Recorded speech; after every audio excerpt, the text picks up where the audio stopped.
Farida Khelfa a longtemps été l'une des figures emblématiques du Palace de Paris.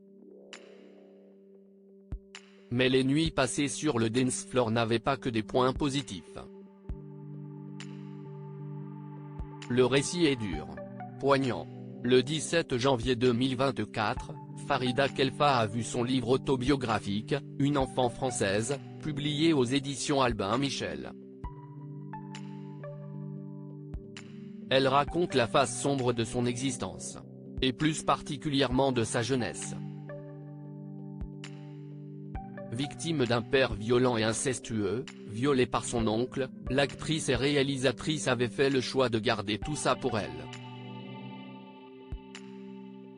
À la suite d'une scène traumatisante. L'histoire remonte au collège, alors qu'elle avait évoqué sa situation à un conseiller d'orientation qui avait tenté maladroitement de lui venir en aide. Je m'étais confié à lui et il m'avait promis qu'il ne dirait rien, raconte-t-elle dans les colonnes de l'Op.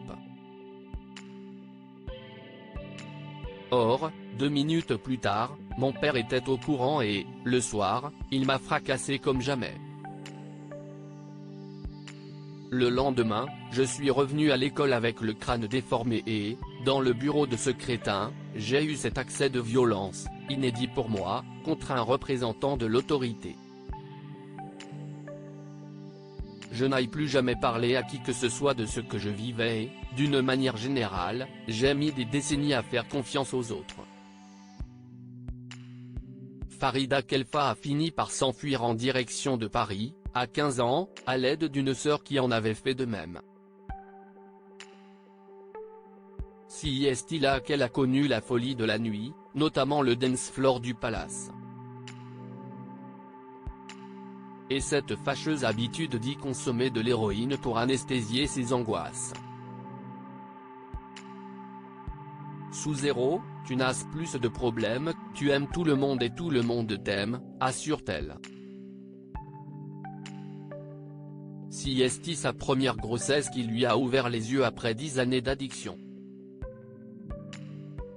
Enceinte, elle s'est rendue dans un cabinet médical spécialisé et a consulté un psychanalyste quotidiennement pendant les premiers mois.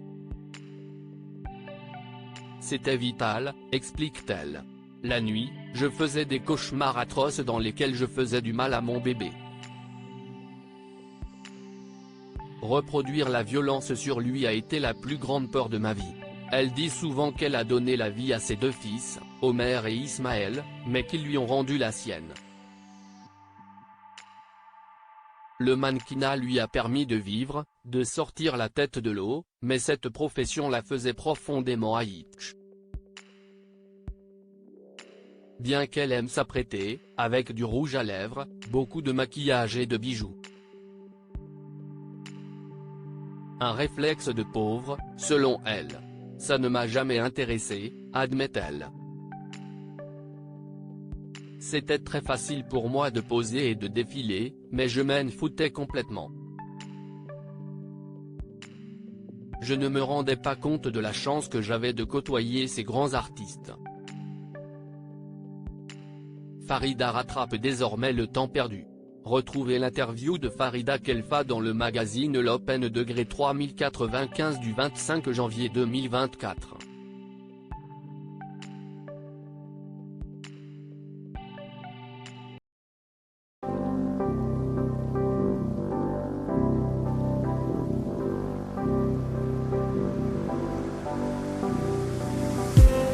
I just need some